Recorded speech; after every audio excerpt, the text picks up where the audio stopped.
तो सबसे पहले हमें ये पता होना चाहिए डायरेक्ट इनडायरेक्ट होता क्या है और इसकी कंडीशनें क्या हो सकती हैं। देखिए, डायरेक्ट इनडायरेक्ट हमारी डेली लाइफ की एक आम बोलचाल वाले ही वर्ड होते हैं। जैसे कि हम जो डेली लाइफ में बोलते हैं, अगर वो किसी दूसरे के पास जाके बोलें तो वो डायरेक्ट इनडायरेक्ट में बन जाता है। कैसे, एक एग्जांपल से बताता हूँ आपको जिससे आपके डाउट क्लियर हो। मान लीजिए एक कंडीशन को इमेजिन करिए कि ये एक महिला है और यहाँ इसका कोई पति है और ये आपस में बातें कर रहे हैं या लड़ रहे हैं। तो महिला लड़ रहे हैं और बातें कर रहे हैं। तो महिला इस अपने पति से कुछ कहती है और यहाँ से गुजरते हुए कुछ लोग या कुछ आदमी इनकी बातें सुन लेते हैं और वो जाके किसी दूसरे आदमी से इसकी बातें कहते हैं। जो महिला ने कहा वो इस आदमी ने सुन लिया और वो जाके अब इसी को बोलता है कि महिला ने अपने पति से क्या क्या कहा। अब इस कंडीशन को इमेजिन करिए। मान लीजिए महिला अपने पति से कहती है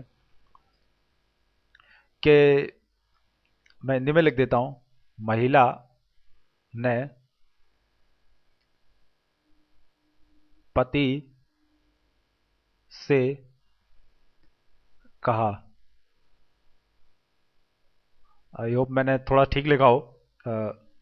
एंड कॉमा लगाना है यहाँ पे। अब यहाँ पे, अब देखिए, महिला ने अपने पति से कुछ कहा है, कुछ भी ऐसी बात कही होगी, कुछ ना कुछ तो कहा ही होगा और वो इस आदमी ने सुन लिया। अब ये आदमी जाके इस आदमी को एज इट इज वही शब्द बोले जो महिला ने अपने पति को बोले, उसमें कुछ भी अपनी तरफ से एक्स्ट्रा ना जोड़े, कुछ भी एक वर्ड भी नहीं, एज इट इज जो महिला ने कहा। जैसे कि महिला ने अगर अपने पति से कहा है कि आज मैं तुमसे बात नहीं करूंगी।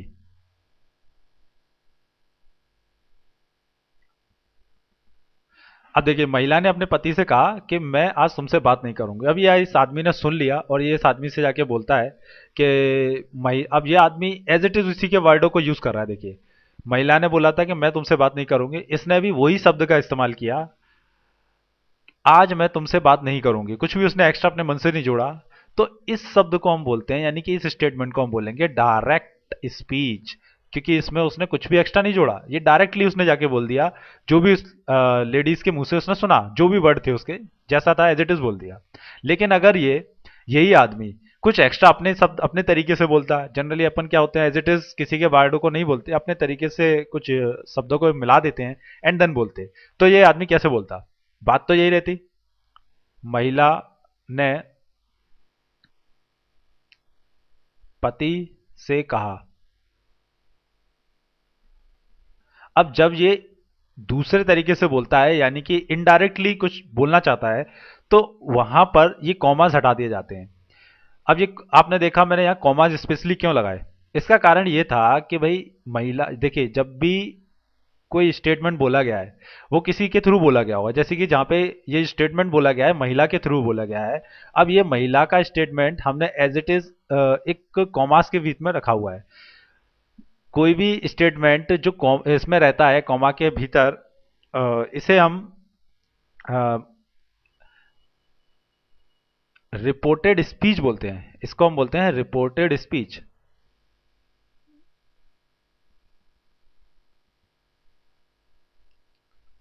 रिपोर्टेड स्पीच का मतलब वो वाक्य जो किसी ने किसी को कहे होंगे, जैसे कि इस महिला ने अपने पति को कहे, उसके शब्दों को जब हम कॉमास के भीतर लग देते हैं उसे हम बोलते हैं रिपोर्टेड स्पीच।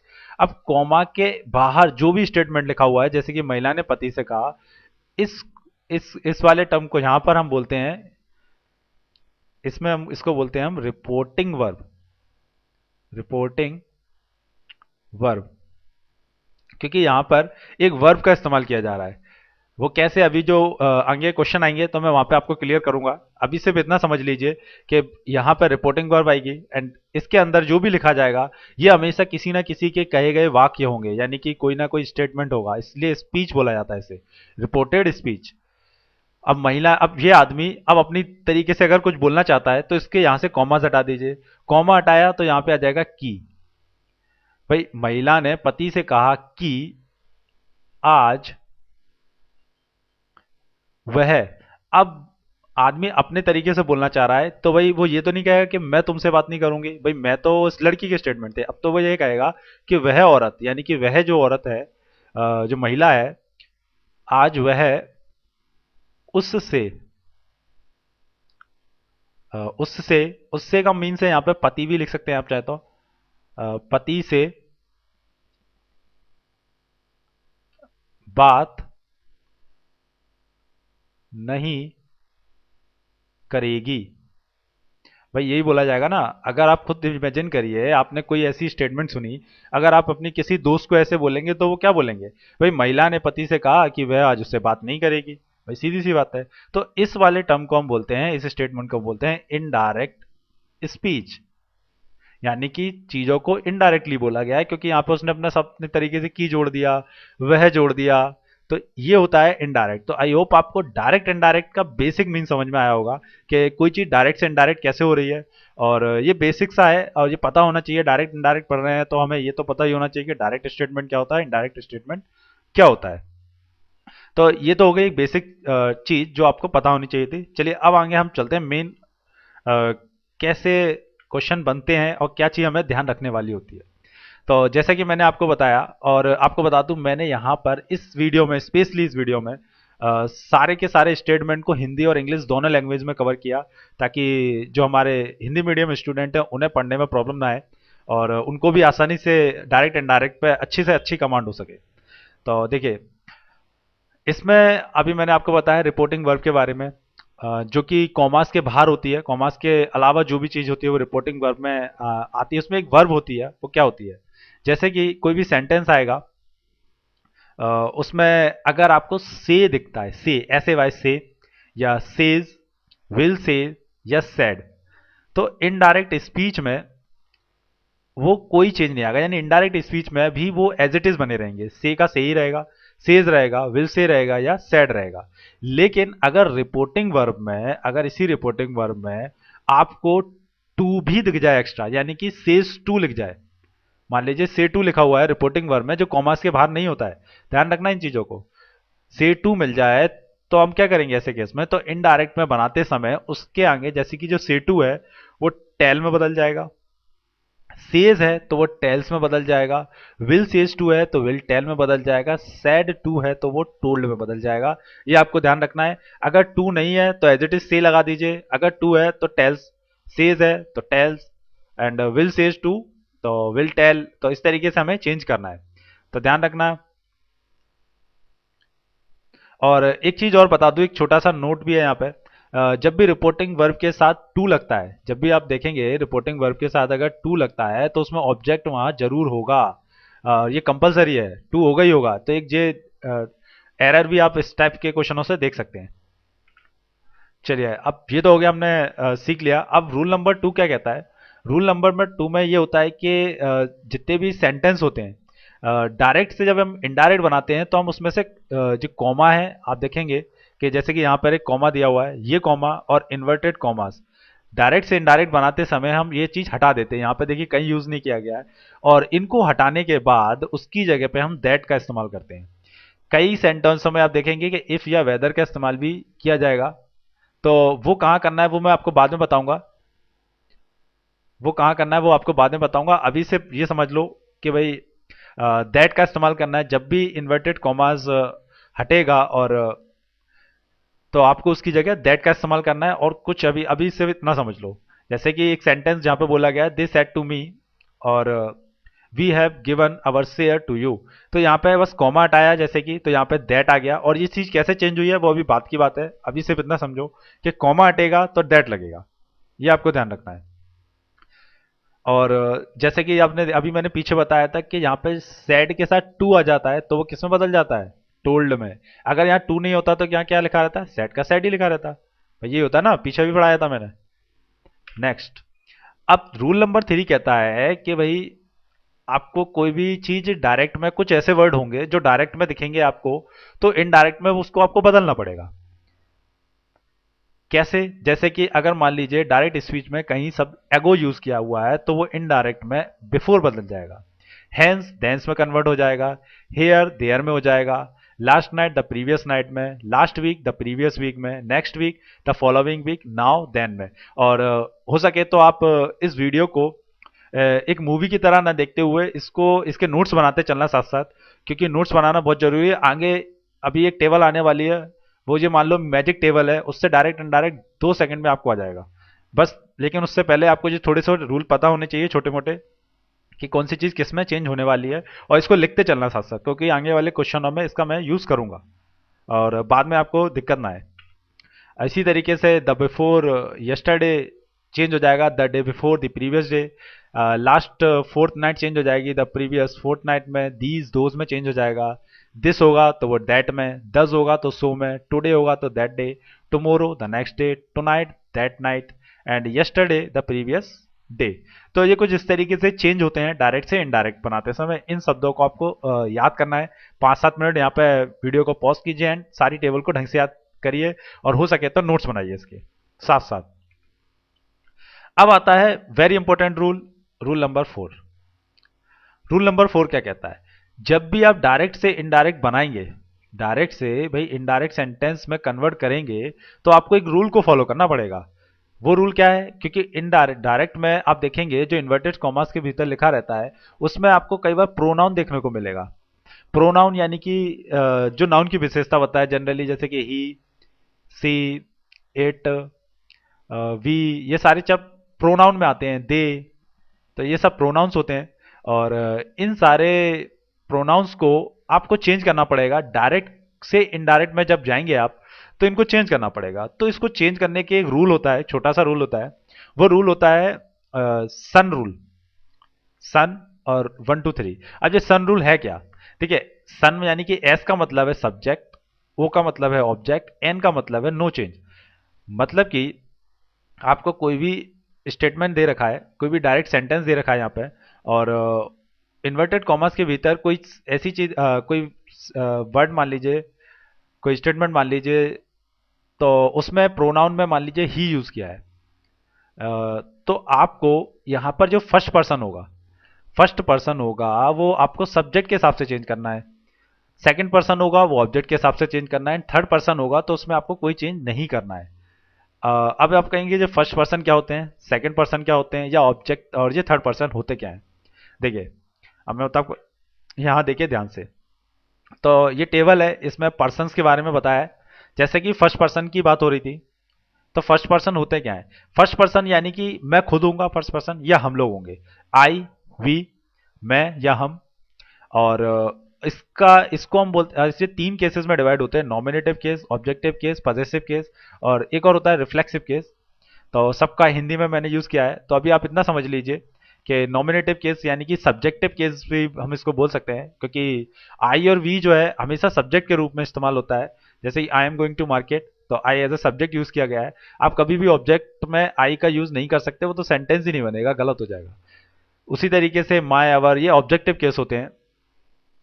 तो आई और वी कैसा पर्सन है? फर्स्ट पर्सन है। यू यानी कि तुम, अब भाई मैं हो गया, मैं हो गया, अब आ गए तुम हो गया, तो भाई सेकंड पर्सन हो गए। इसके अलावा जैसे कि वह एंड वे, वह दूर के लोग दिखाई दे रहे हैं, तो वो सारे के सारे थर्ड पर्सन है। तो आई होप आपको जो पर्सन्स तो क्लियर हो गए होंगे। एंड इसके जो ऑब्जेक्टिव केस हैं, ऑब्जेक्टिव केस में आई माई में बदल जाता है, वी अवर में, यू का योर हो जाता है, ही का हिज हो जाएगा।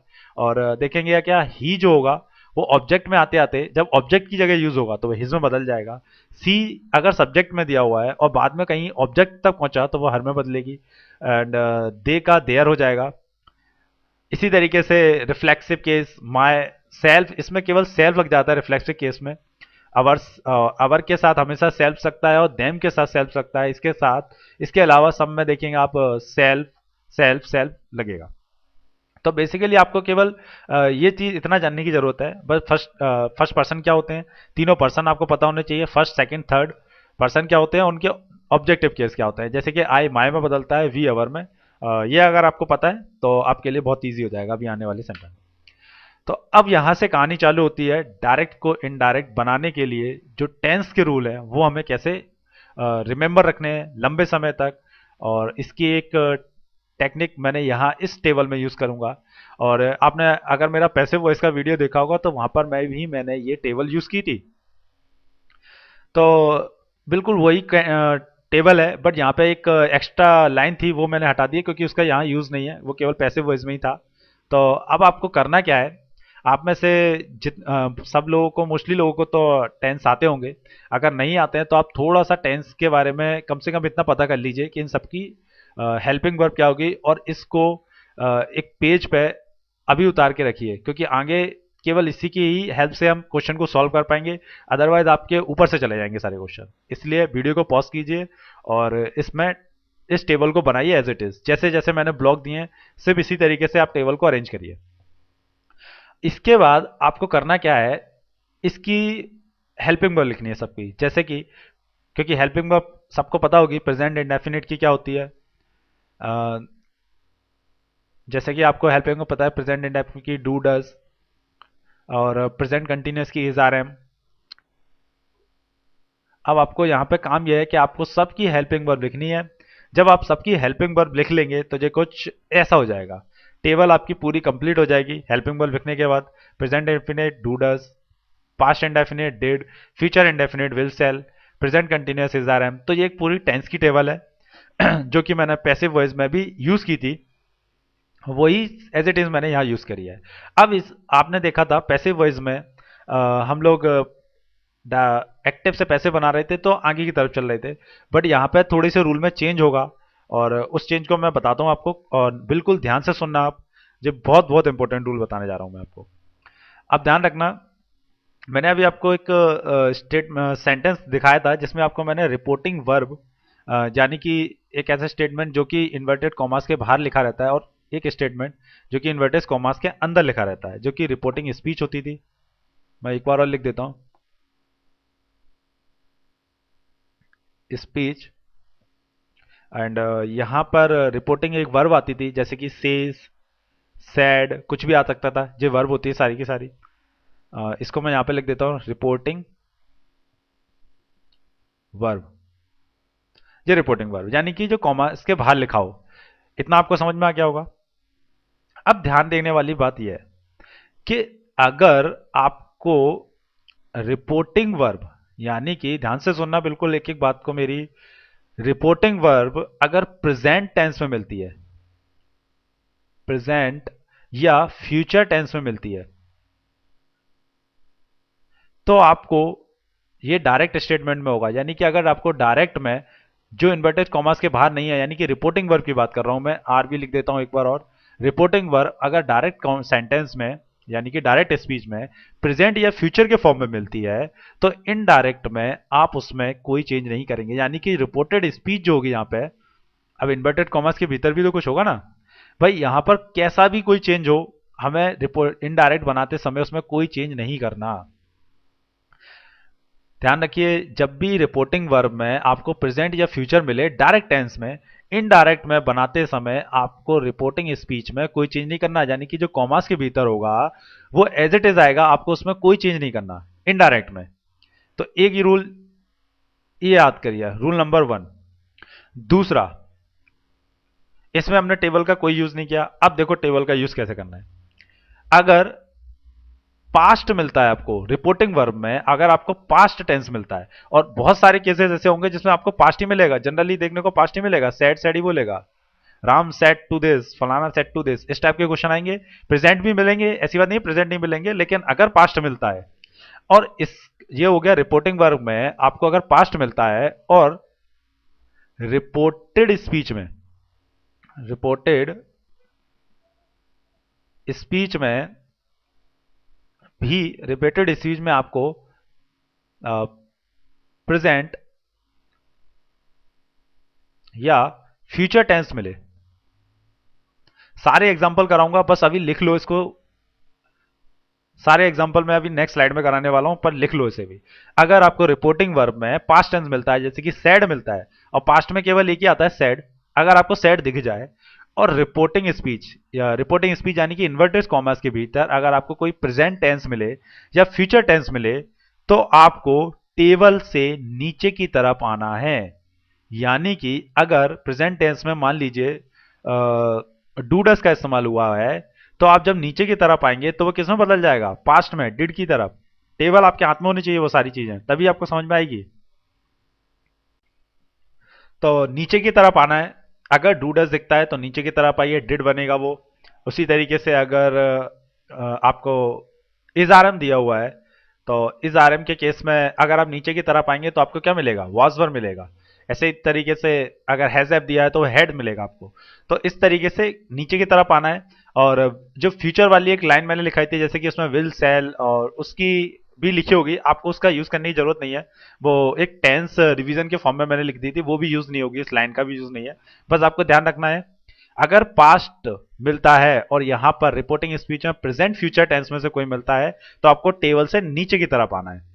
अगर पास्ट मिल गया, मान लो रिपोर्टिंग वर्ब में पास्ट मिलता है और रिपोर्टेड स्पीच में भी पास्ट का कोई टेंस आ जाता है, तो आप कैसे चेंज करोगे? भाई पास्ट मिल रहा है आपको, तो आप कैसे चेंज करोगे? तो कॉम्बिनेशन कैसे बनेगा, देखिए, जैसे कि यहां पास्ट मिला है तो सेड तो हो गई होगा, कंफर्म है। अब पास्ट जब डायरेक्ट से इनडायरेक्ट बनाएंगे तो ये वाला जो रिपोर्टेड, जो इन्वर्टेड कॉमास के भीतर लिखा हुआ है रिपोर्टेड स्पीच, इसको आप कैसे चेंज करोगे? इसके लिए आप और नीचे मत चले जाना। इसके लिए रूल ये है, जैसे कि आपने देखी होगी पास्ट वाली जो टेबल थी हमारी, एक था डिड, इसके अलावा वाजवर था, इसके अलावा हैड था, एंड एक थी हैड बीन। मैं आपको बैक करके दिखा देता हूं जल्दी से, इस टेबल को देखो जल्दी से, ये वाली टेबल। हैड है, past indefinite, past continuous was were, past perfect had, past continuous had been. क्योंकि यहाँ पे हम पास्ट पास्ट की बात कर रहे हैं, इसीलिए मैंने यहाँ पे पास्ट के वो सारे फॉर्म लिख दिए हैं। बस आपको भी बिल्कुल इसी तरीके से लिखना है, एक दूसरे नीचे, उसके नीचे नोट डाल के या ट्रिक डाल के। तो आपने लिख दिया पास्ट से प्रेजेंट का केस बनता है, तो आपको डाउन द ग्राउंड जाना है। लेकिन जब पास्ट से पास्ट मिलता है तो आपको करना क्या है, अगर पास्ट से पास्ट मिलता है, अगर इन्वर्टेड कॉमास के भीतर डायरेक्ट टेंस में आपको डिड मिलता है, तो वो इनडायरेक्ट में एक छोड़ दो, यहां से हेड की तरफ पहुंच जाओ। अगर वॉजवर मिलता है तो एक छोड़ दो, यहां से हेड बीन पे पहुंच जाओ। यानी कि अगर डायरेक्ट टेंस में अगर वो लिखता है वॉज, जैसे कि लिखा आई वॉज राइटिंग, तो वो डायरेक्ट से जब इनडायरेक्ट बनाओगे तो वो हेड बीन में कन्वर्ट होगा। अगर डिड मिलता है तो वो हेड में कन्वर्ट होगा। लेकिन अगर आपको हेड मिल जाए तो वो किस में कन्वर्ट होगा, वो किसी में कन्वर्ट नहीं होगा। ऐसे क्वेश्चन कैसे हैं वो बात की बात है, अभी मैं बताऊंगा, बस इतना समझ में आ गया आपको कि पास्ट से अगर प्रेजेंट या फ्यूचर में हो तो आपको डाउन द ग्राउंड जाना है, पास्ट टू पास्ट मिल रहा है तो आपको डिड से हेड में जाना है, एंड एक छोड़ के जाना है, बस कुल मिला के याद रखना है। सो आई होप गाइस आपको ये सारी चीजें बहुत ज्यादा क्लियर हो गई होंगी। इसमें कुछ भी ऐसा नहीं है कि जो समझने वाला ना हो, बस थोड़ा सा आपको ध्यान देना है। अगर प्रेजेंट फ्यूचर का है तो कोई चीज नहीं करना, पास्ट का प्रेजेंट फ्यूचर के साथ मिलता है तो डाउन द ग्राउंड जाना है टेबल में, टेबल में नीचे की तरफ जाना है। आप नीचे देखेंगे डू डज है तो वो डिड में बदलेगा, इज आर एम है तो वाजवर में बदल जाएगा, हैज भी है तो हेड में। और अभी मैं इसके एग्जाम्पल कराने जाऊंगा। आपको बता दूं कि ये टेक्निक मैंने खुद सेल्फ डेवलप करी, जिससे कि आपको ज़्यादा से ज़्यादा लंबे समय तक चीज़ों को याद रखा जा सके। क्योंकि टेंस के रूल ऐसे होते हैं, खासकर डायरेक्ट इनडायरेक्ट में, जिसमें थोड़ा सा पेचीदापन होता है और हार्ड भी होती है। तो अब इस टेबल से देखना आपके लिए ये सेंटेंस कितना ईजी हो जाएगा। अब एग्जाम्पल देखते हैं। एग्जाम्पल है हमारा पहला रूल का, जैसे कि मैंने बताया था कि अगर प्रेजेंट वाला केस आता है तो देखिए, यदि रिपोर्टिंग वर्ब, जब रिपोर्टिंग वर्ब का टेंस जो मैंने बताया था अगर प्रेजेंट में या फ्यूचर के केस में आ जाता है तो हमें कोई चेंज नहीं करना। भाई मैंने अभी बताया था पीछे, पहला वाला केस देखो, ये फर्स्ट वाला। तो फर्स्ट वाले केस में अब जैसे कि सेंटेंस को पढ़ो डायरेक्ट वाले को, we will say to Hina you have brought her paintings to show us and your mom.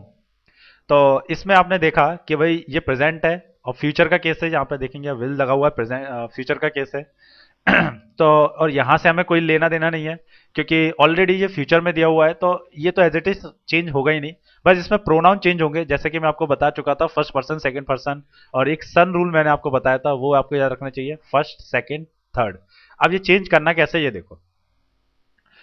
तो भाई वी विल से टू, से टू को किस में बदलना है, टेल में बदलना है, ये बताया था मैंने।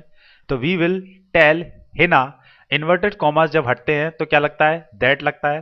अब आ गया यू। यू कौन सा पर्सन है, सेकंड पर्सन है भाई, ऑब्जेक्ट के हिसाब से चेंज करना है ना हमें से। ऑब्जेक्ट क्या है, हिना, हिना क्या है, एक लड़की, तो लड़की है तो उसके लिए क्या लगाओगे आप, सी। तो सी, अब यहां पे देखो अब आता है,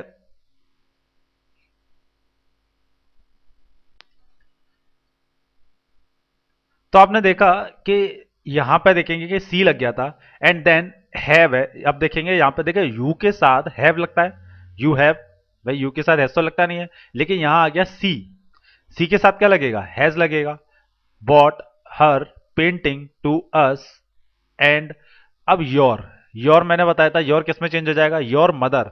योर कैसा है, सेकंड पर्सन है, वो भी ऑब्जेक्ट के हिसाब से चेंज होगा, है ना, यानी कि हर मॉम।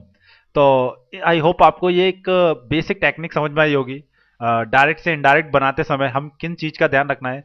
आपने देखा कि जहाँ पे जब प्रेजेंट टेंस आया था, यहाँ पे देखिए यहाँ पे फ्यूचर है, सॉरी, फ्यूचर टेंस आया तो इसमें कोई चेंज नहीं हुआ, यानी कि जो टेंस था वो एज इट इज रहा, बस यहाँ पे यू के साथ हैव लगता है, यहाँ सी के साथ हैज लगा है, कोई चेंज नहीं आया है, नो चेंज हुआ है, यहाँ पे ध्यान से देखो कोई चेंज नहीं हुआ है। उसी तरीके से एक और सेंटेंस देखते हैं, he says to me I will go to Patna. He says to me present tense है, तो आप चाहें तो सेज टू की जगह वो भी लगा सकते हैं, टेल्स, तो भी ठीक है, अदरवाइज सेज टू लिखा रहेंगे तो भी कोई प्रॉब्लम नहीं है। तो he says to me, inverted comma आया दैट। अब आई, आई कौन सा पर्सन है, फर्स्ट पर्सन है, फर्स्ट पर्सन किसके हिसाब से चेंज होगा, सब्जेक्ट के हिसाब से चेंज होगा, भाई ऐसा है ना, सब्जेक्ट के हिसाब से चेंज होगा।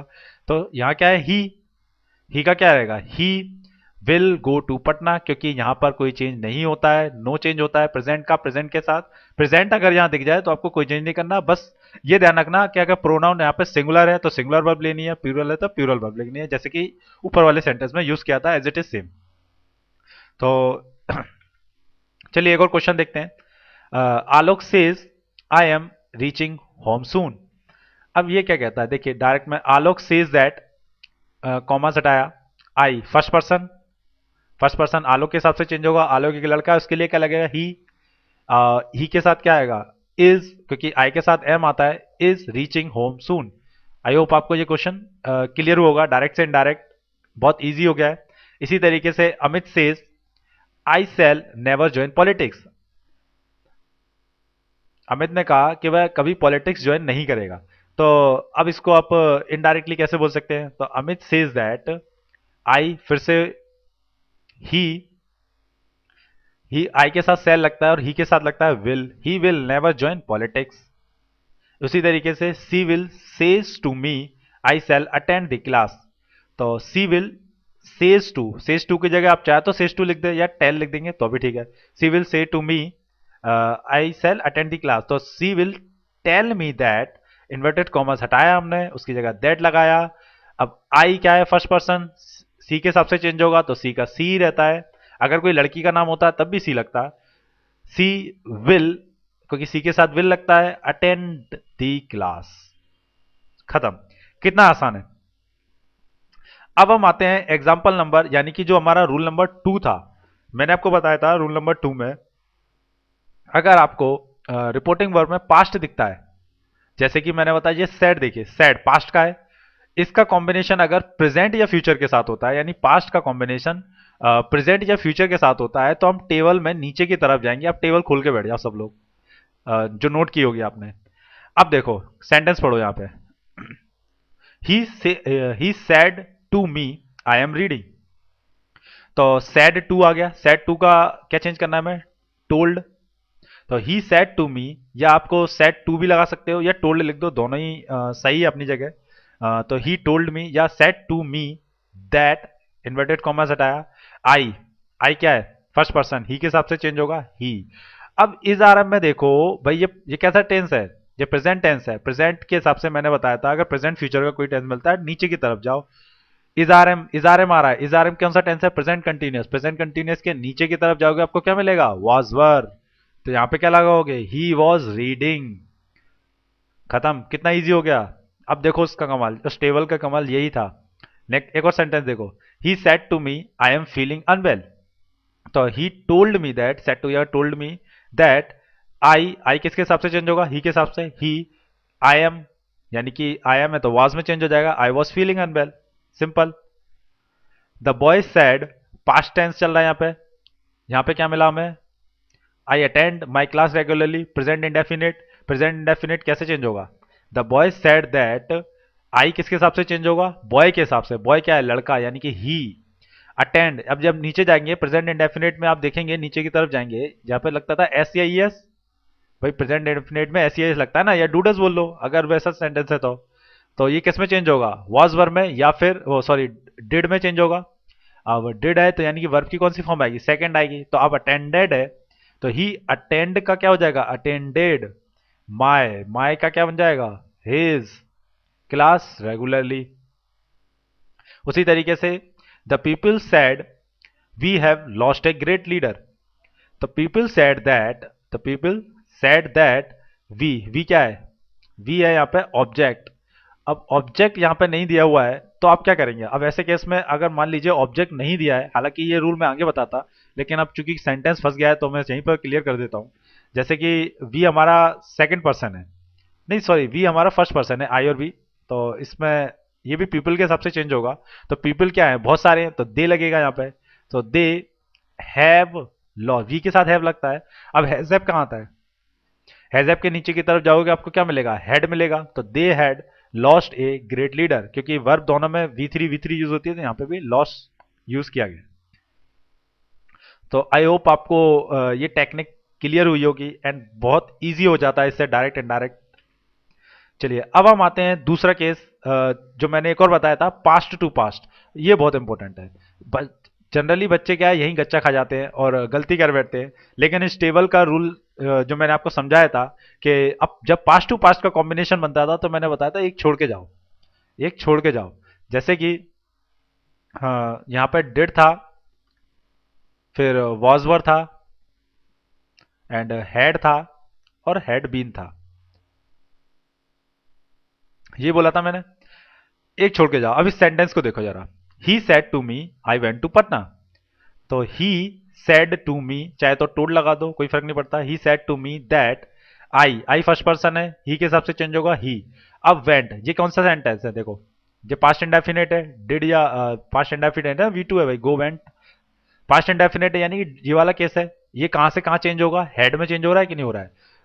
तो he had gone to Patna, इसमें अब वेंट है तो भाई वर्ब की कौन सी फॉर्म आएगी, भाई पास्ट इंडेफिनिट में हो रहा है, अब ये क्या आएगा, पास्ट परफेक्ट में। तो आप V3 लगा दो यहाँ पे, तो वेंट हो जाएगा गॉन टू पटना, खत्म।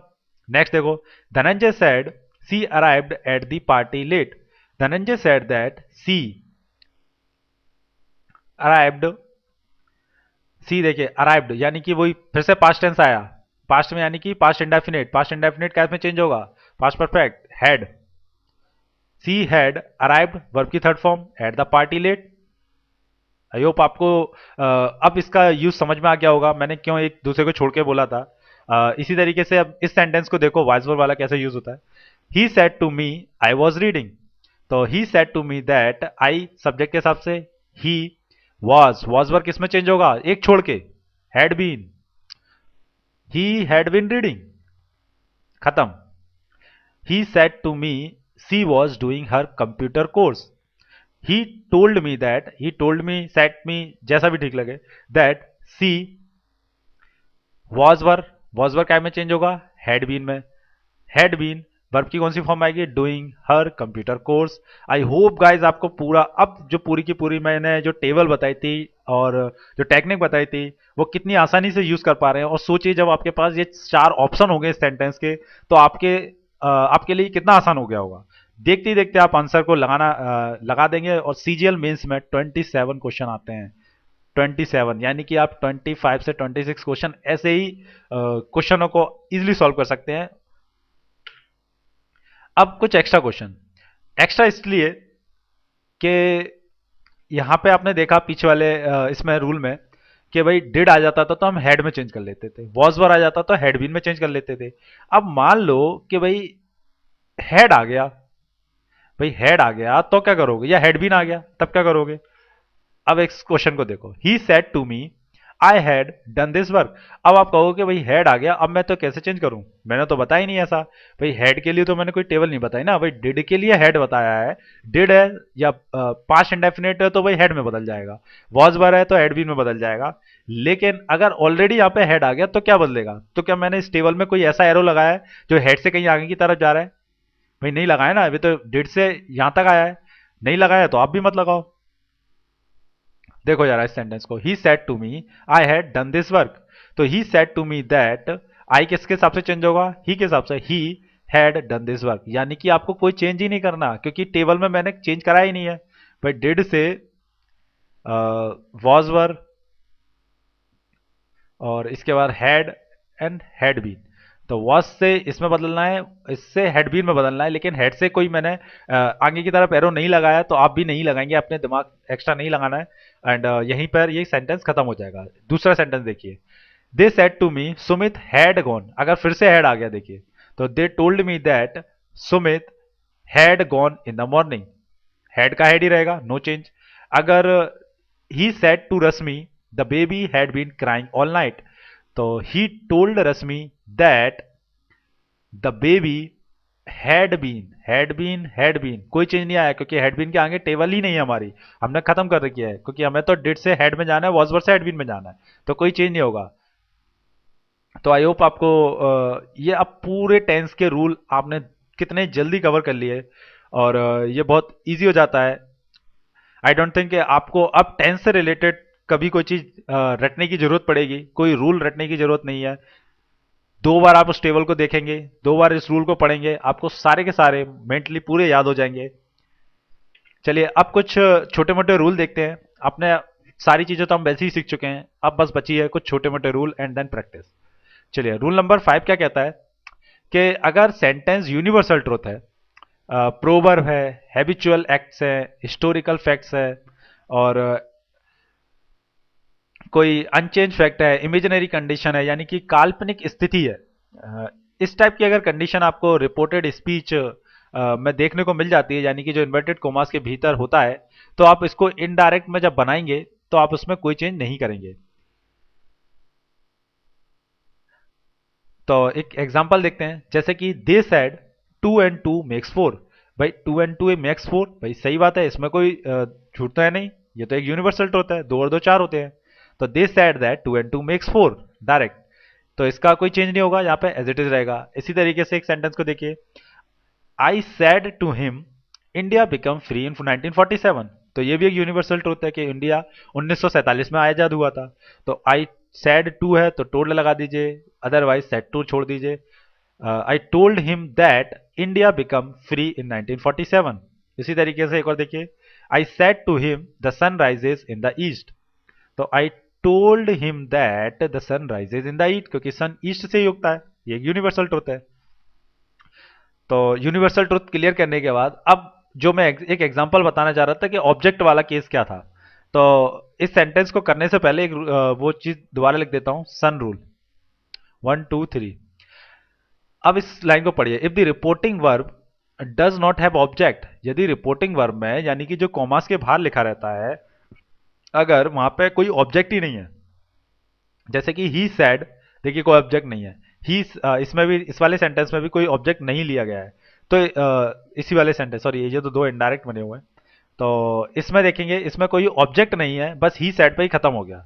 अगर ऐसे बोलता है he said to Radha, he said to Shyam, anything, या ही सेड टू हिम, किसी से भी बोलता, लेकिन यहाँ पे कोई ऑब्जेक्ट नहीं है, कोई ऑब्जेक्ट का यूज नहीं किया गया है। तो ऐसे केस में आप सेकंड पर्सन को किस तरीके से चेंज करेंगे, तो ऐसे कि आपने सोचा कि सेकंड पर्सन ही क्यों लिया, क्योंकि ऑब्जेक्ट के हिसाब से कौन सा पर्सन चेंज होता है, हमेशा सेकंड होता है। फर्स्ट है तो फर्स्ट तो भाई सब्जेक्ट के हिसाब से चेंज होता है ना, ऑब्जेक्ट के हिसाब से होता है केवल सेकंड पर्सन, तो हम सेकंड पर्सन की बात करेंगे। तो जो कि यहाँ पे ऑब्जेक्ट नहीं है और सेकंड पर्सन अगर यहाँ पे आपको दिख रहा है, जैसे कि यू सेकंड पर्सन है, अगर यहाँ पे फर्स्ट पर्सन होता तो ही के हिसाब से हो जाता, कोई दिक्कत नहीं है। लेकिन अगर सेकंड पर्सन आ गया और यहाँ पे ऑब्जेक्ट भी नहीं है, तो क्या करोगे, तो करना कुछ नहीं है, आप चाहो तो उसे फर्स्ट पर्सन एज्यूम करके सॉल्व कर लो, या थर्ड पर्सन एज्यूम करके सॉल्व कर लो। जैसे कि इस एग्जांपल को देखो, इनडायरेक्ट में जब मैंने बनाया उसे, तो he said that, said inverted comma हटा दैट लगा, अब यू को अगर आप थर्ड पर्सन कंसीडर कर रहे हो, तीसरा, तो क्या बनेगा? ही डिड नॉट क्या है? डिड नॉट से हमें कहां जाना है? हेड की तरफ, एक छोड़ के। तो ही हैड नॉट गिवन, क्योंकि वर्ब की कौन सी फॉर्म आती है? हेड में सॉरी, थर्ड फॉर्म गिव का हो जाएगा, गिवन हिम हिज एड्रेस। तो यहां पे ये थर्ड पर्सन के हिसाब से हमने चेंज कर दिया, लेकिन अगर ये फर्स्ट पर्सन के हिसाब से चेंज होता, यही यू जो है फर्स्ट पर्सन के हिसाब से चेंज होता, तो कैसे लिखते? ही सेड दैट आई, क्योंकि आई कौन सा होता है? फर्स्ट पर्सन कौन सा होता है भाई? मैं होता हूं फर्स्ट पर्सन। इसके अलावा ही सी इट मैंने अभी बताया था आपको, टेबल में जो थर्ड पर्सन होते हैं फर्स्ट कौन होते हैं? First person. आप आई लिख सकते हैं यू की जगह। सो आई हैड नॉट गिवन, क्योंकि हेड का हेड ही रहता है, given him his address. I hope guys आपको, अब मैंने जो जितने भी टाइप के सेंटेंस थे ऑलमोस्ट सारे कवर कर दिए हैं, और अब कुछ छोटे मोटे नोट्स हैं वो आप लिखते जाइए। जैसे कि जब पर्सन का परिवर्तन होता है, तो आपको कुछ चीजें ध्यान रखनी पड़ती है। तो ध्यान रखने वाली बात यह है, जैसे कि आपने देखा कि एक सेंटेंस में स्टार्टिंग में ही के साथ, जैसे कि आई के साथ एम आया था, और जब वहां पे वो सब्जेक्ट के हिसाब से चेंज हुआ तो ही के साथ इज आ गया था। तो बस यही है, यही रूल है इसमें, और कुछ नहीं है। यहाँ पे बोला गया है कि कोई भी सब्जेक्ट, कोई भी प्रोनाउन जो है आपका, कोई भी प्रोनाउन अगर सिंगुलर है यहाँ पे, तो वो उसके हिसाब से चेंज होगा, प्यूरल है तो प्यूरल के हिसाब से चेंज करना है आपको। जैसे कि यू है तो यू के साथ आपने आर लगा दिया, और मान लीजिए वो ऑब्जेक्ट के हिसाब से यहाँ पे ही बन गया। अगर ऑब्जेक्ट के हिसाब से कोई ऐसी कंडीशन आ गई ही बन गया, तो आप यहाँ पे आर नहीं लगाएंगे, आप यहाँ पे इज लगाएंगे, क्योंकि ही के साथ हमें सिंगुलर लगाना है। तो ये चीज यहाँ पर पढ़ी लिखी हुई है। तो इसी तरीके से एक सेंटेंस देखते हैं। She said to Manav, I I am in love and I want to you to protect me. तो इसको हम कैसे बदलेंगे? तो he she told Manav that, I first person है, सी के हिसाब से चेंज कर दो, तो सी का सी रहेगा। वो इज आर एम, देखिए ये कैसा है? सैड है। यहाँ पे हमें कैसा टेंस मिल रहा है? प्रेजेंट मिल रहा है, तो पास्ट प्रेजेंट का केस टेबल में डाउन द ग्राउंड जाना है। इज आर एम में हमें क्या मिल जाएगा? Was were, in love, and आई फिर से है, तो फिर सब्जेक्ट के हिसाब से चेंज करो। सी वांट का क्या हो जाएगा? वांटेड। वांटेड क्या हुआ? क्योंकि प्रेजेंट टेंस है, नीचे की तरफ जाएंगे तो वांटेड हो जाएगा। यू की जगह क्या हो जाएगा? हिम, क्योंकि ऑब्जेक्ट के से अब यहाँ बात किसकी हो रही है? ऑब्जेक्ट की, तो ऑब्जेक्टिव केस क्या होता है यू का? Him, to protect her. तो आई होप आपको ये वाला केस भी समझ में आया होगा। अगर सेंटेंस आपने देखा इसमें एक थोड़ी सा डिफरेंट टाइप का यूज हुआ सेंटेंस, यहाँ पर दो ज्वाइन किए हैं, दो ज्वाइन हो, तीन स्टेटमेंट ज्वाइन हो, उससे कोई फर्क नहीं पड़ता, जो चेंज होने हैं वो चेंज होते रहेंगे।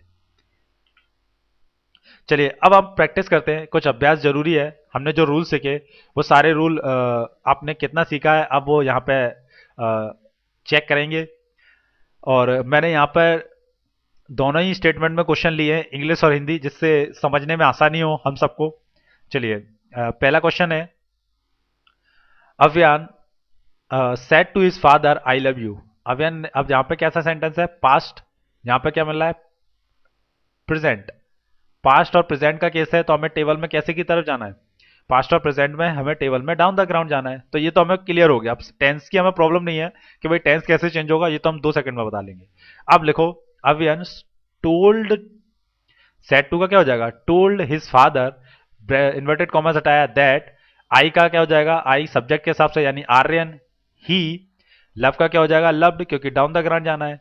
प्रेजेंट इंडेफिनिट से past indefinite, loved him. You का हो जाएगा हिम। नेक्स्ट क्वेश्चन देखिए, Vartika said to Bhuvan I am reading newspaper. Vartika ने भुवन से कहा मैं तुम्हारा अखबार पढ़ रही हूं। अब भाई वर्तिका ने भुवन से कहा है कि मैं तुम्हारा अखबार पढ़ रही हूँ, ये तो डायरेक्ट बात हो गई। अगर आपको इसको इनडायरेक्ट बोलना हो तो आप कैसे बोलेंगे? वर्तमान ने भविन से कहा कि वह उनका अखबार पढ़ रही थी। भाई आप यही तो कहोगे कि वह वर्तिका जो है उनका, किसी आदमी की बात हो रही है यानी भविन की बात हो रही है, उनका अखबार पढ़ रही थी। वही चीज इंग्लिश में पढ़ो। जैसे कि Vartika, Vartika said to Bhuvan I am reading newspaper. Past फिर से प्रेजेंट, डाउन द ग्राउंड, तो Vartika told Bhuvan that she was reading his newspaper. तो आई का हो जाएगा सी, क्योंकि वर्तिका एक लड़की है, सी इज आर एम, यानी कि डाउन द ग्राउंड टेबल में जाएंगे तो आपको वाज मिलेगा। रीडिंग हिज न्यूज़पेपर, क्योंकि वॉज वर्ब के साथ वर्ब की थर्ड फॉर्म आती है, तो यहाँ पे भी थर्ड फॉर्म आती है। नेक्स्ट है, कनिका कहती है मैं स्वस्थ हूं, यानी Kanika says I am well. अब प्रेजेंट आ गया, एस लगा हुआ है, यहां पे भी प्रेजेंट है, तो क्या होगा, कोई चेंज नहीं होगा, ये बताया था ना मैंने। तो कनिका टेल्स दैट, तो कनिका सेल दैट, आई के साथ क्या आ जाएगा, आई सब्जेक्ट के हिसाब से, कनिका सी के साथ लगेगा इज वेल।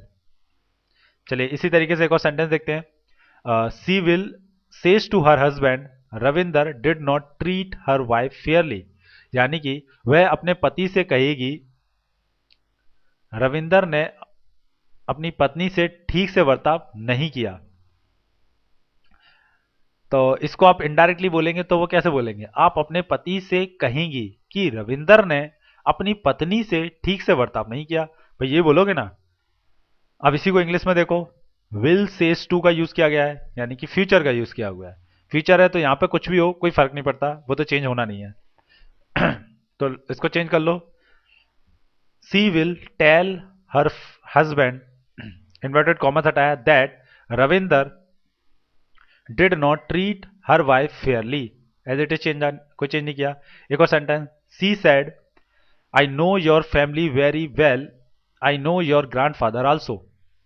तो इसको हम कैसे चेंज करेंगे, उसने कहा मैं तुम्हारे परिवार को अच्छी तरह जानता हूं, मैं तुम्हारे दादाजी को भी जानता हूं। तो इसको आप चेंज कैसे करोगे, उसने कहा वह मेरे परिवार को अच्छी तरह जानती है, भाई पहले जानती हूं, अब यहां पे हो जाएगा जानती है, वह उसकी दादाजी को भी जानती है। अब इसी को इंग्लिश में करो, तो सैड आ रहा है, यानी कि पास्ट का केस आ रहा है, यहां पे क्या आ रहा है, प्रेजेंट का केस आ रहा है, डाउन द ग्राउंड जाना है। तो she said that I subjective case, she के हिसाब से, सी नो का क्या हो जाएगा, new second form, his family very well, और आई फिर से she know his grandfather also. तो यहां पे भी नो का शायद न्यू हो जाएगा, इसमें कुछ एरर है। नेक्स्ट है हमारा, teacher said to students the sun set in the west. तो ये एक यूनिवर्सल ट्रूथ है, तो इसमें कुछ चेंज करने की जरूरत नहीं है। द टीचर, बस सैड को आप चाहे तो टोल्ड लिख सकते हैं, the teacher told student that the sun sets in the west. चलिए और देखते question, Neha said to Santur honesty is the best policy, ये भी एक यूनिवर्सल ट्रूथ है। तो Neha told Santur that honesty is the best policy, indirect. एक और सेंटेंस देखो, Manav said to Jay you have been playing cricket since morning, said आया यानी पास्ट का केस आया, यहां पे क्या मिल रहा है आपको, हैव बीन। ध्यान रखना टेबल में मैंने हैव बीन की तरफ कोई स्टेटमेंट ही नहीं था, यानी कि क्या रहेगा, ये हैव बीन का हैव बीन रहेगा, इतना तो चेंज हो जाएगा ना, हैव बीन जो होगा उसमें कोई चेंज नहीं आना। देखो मानव सैड का हो गया टोल्ड, टू जय मानव सैड, मानव टोल्ड जय, इन्वर्टेड कॉमर्स हटाया, दैट यू ऑब्जेक्टिव केस है, जय के हिसाब से चेंज होगा, जय क्या है, ही, जय एक लड़का है उसके लिए ही लगा दीजिए। अब यू के साथ लगता था हैव बीन, ही के साथ क्या लगता है, हैड बीन। तो हैड बीन देखिए ये चेंज नहीं हुआ है, ध्यान रखना टेबल में चेंज नहीं हुआ है, बस ये प्रोनाउन चेंज हुए हैं, क्योंकि यहाँ पे यू के साथ हैव बीन लगना चाहिए था, वो लगा हुआ है। यहाँ पे आप हैड बीन नहीं लगा सकते, सॉरी हैव बीन नहीं लगा सकते, क्योंकि यहाँ ही है, ही के साथ हैड बीन लगाना पड़ेगा, हैव बीन। तो आई होप आपको ये चीज क्लियर हुई होगी। जैसे ही हम टेबल में नीचे की तरफ जाते हैं, तो क्योंकि पास्ट और प्रेजेंट का केस है, हैव बीन हैज बीन, तो आपको नीचे की तरफ जाना है, तो यहां पे मिल जाएगा आपको हैड बीन। इसी तरीके से एक और सेंटेंस देखते हैं, Shalini said to Rajiv you have helped me yesterday, past have आया है, हैज हैव, तो इसको कैसे चेंज करेंगे, Shalini told Rajiv that he had, यानी कि नीचे की तरफ जाना है मैं, he had help me yesterday को किस में बदल दिया जाता था, द प्रीवियस डे में, तो इसको बस प्रीवियस डे में बदल दो। और चलिए कुछ और सेंटेंस देखते हैं, and the Gupta ji said to me you will get your promotion letter tomorrow. तो देखिए अब यहाँ पे पास्ट आ गया है और यहाँ फ्यूचर का केस आ गया है। तो मैंने आपको बताया था पास्ट के साथ फ्यूचर या प्रेजेंट का केस आता है तो हम टेबल में नीचे की तरफ जाते हैं। तो देखिए यहाँ पे अब उसमें आप देखेंगे कि विल के नीचे तो कोई टेबल ही नहीं है। विल के नीचे नहीं है तो विल को वुड बनाइए, क्योंकि विल का क्या बनाओगे, विल का वुड ही बनेगा भाई, और क्या तो बनेगा। जैसे कि गुप्ता जी, सेट की जगह टोल्ड ला दीजिए, Gupta ji told me that you, एक ऑब्जेक्ट है वो मी के हिसाब से चेंज होगा, मी हो जाएगा, यानी कि आई इसका सब्जेक्ट में बनेगा। तो आई, विल का हो जाएगा वुड, गेट, योर प्रमोशन क्या बन जाएगा, माई प्रमोशन, लेटर, टुमारो का क्या हो जाएगा, द नेक्स्ट डे। इसी तरीके से ही said Mr Obama is the president of USA. तो देखिए इसमें चेंज करने की जरूरत नहीं है क्योंकि ये एक यूनिवर्सल ट्रुथ है। अब नहीं रहा लेकिन पहले तो था। अभी तो डोनाल्ड ट्रंप बन गए हैं चूंकि प्रेसिडेंट, लेकिन ये भी एक यूनिवर्सल ट्रुथ है या थे। He said Mr Obama is the president of USA, तो he said that Mr Obama is the president of USA. इसमें कोई चेंज नहीं आएगा क्योंकि ये एक अनचेंज फैक्ट है। आई होप गाइज आपको डायरेक्ट एंड डायरेक्ट से रिलेटेड अब मुझे नहीं लगता कि कोई प्रॉब्लम होने वाली है। So thank you. मैंने अपनी तरफ से पूरी कोशिश की आपको समझाने की, डायरेक्ट एंड डायरेक्ट जितना हो सकता था इजी वे मैंने ढूंढा। और इसीलिए क्योंकि मैं चाहता हूं कि जब तक मैं खुद सेटिस्फाइड नहीं होता किसी वीडियो से, किसी डाटा से, तब तक मैं उसको रिप्रेजेंट नहीं करता, उसका वीडियो नहीं बनाता। कि इसीलिए आप देखेंगे कि मेरे वीडियो थोड़े से कम आते हैं और थोड़ा टाइम लेते हैं आने में। लेकिन आई होप आपको अब इससे डायरेक्ट इनडायरेक्ट का जो फेयर है बच्चों में, कि थोड़ा सा डर रहता है उनके मन में कि कैसे वो रूल याद होंगे, कैसे वो कर पाएंगे आगे। तो अब मुझे नहीं लगता टेंस से रिलेटेड आपको कोई भी रूल को याद रखने की जरूरत है। बस आपका अब छोटा सा काम रह गया है, कोई भी एक बुक उठाओ बेसिक लेवल की जिसमें टेंस से रिलेटेड आपको प्रॉब्लम लें, प्रैक्टिस करो ज़्यादा से ज़्यादा, और वीडियो सेकंड का वेट करो। मैं बहुत जल्द, जितना जल्दी हो सकेगा मैं वीडियो 2 लेके आऊँगा। और उसमें अभी मैंने कुछ चीज़ें कवर नहीं करी हैं फर्स्ट में, जैसे कि इसमें अभी मैंने क्वेश्चन वाले सेंटेंस, जैसे कि इफ या वेदर केस कहाँ लगाना है, ऑप्टेटिव सेंटेंस और एक्सक्लेमेटरी सेंटेंस, कुछ ये इस टाइप के रूल्स हैं इसमें छोटे मोटे, इनको कैसे सॉल्व करना है। प्लस इसके अलावा 2017 जो मेंस हुआ था अभी हाल ही में एसएससी का, टीयर 2 के जो भी इंपोर्टेंट क्वेश्चन थे उसमें से करीब मैं 60 क्वेश्चन सिलेक्ट करूंगा जिनकी आपको वीडियो 2 में प्रैक्टिस कराऊंगा। और वीडियो 2 भी आपके लिए उतना ही हेल्पफुल होगा जितना 1 था, क्योंकि मैंने बताया था कि आप 70% टेंस यहाँ 70% डायरेक्ट इनडायरेक्ट यहाँ सीख जाएंगे, बाकी 30% जो है क्योंकि वो वहाँ सीख पाएंगे। क्योंकि नॉर्मल बच्चे सब कर लेते हैं इतना, लेकिन जो थोड़ा सा हटके आपको करना है यानी कि सिलेक्शन लेना है, तो आपको ये 30% भी सीखना पड़ेगा, तब आप 100% परफेक्ट हो पाएंगे किसी चीज़ में। तो आई होप गाइज आपको वीडियो मेरा पसंद आया। चैनल को सब्सक्राइब करना ना भूलें, वीडियो को लाइक करें, शेयर करें ज़्यादा से ज़्यादा। और अगर आपको किसी भी टाइप की कोई डाउट है इस वीडियो से रिलेटेड तो आप मुझे कांटेक्ट कर सकते हैं। इसमें मैं कांटेक्ट नंबर नहीं दे पाया पर भी मैं लिख देता हूँ।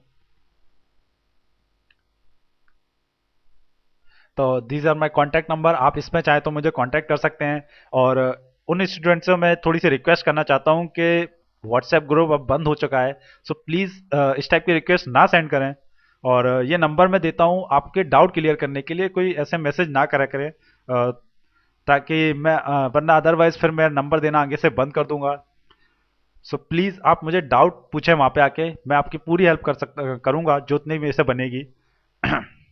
So again thank you.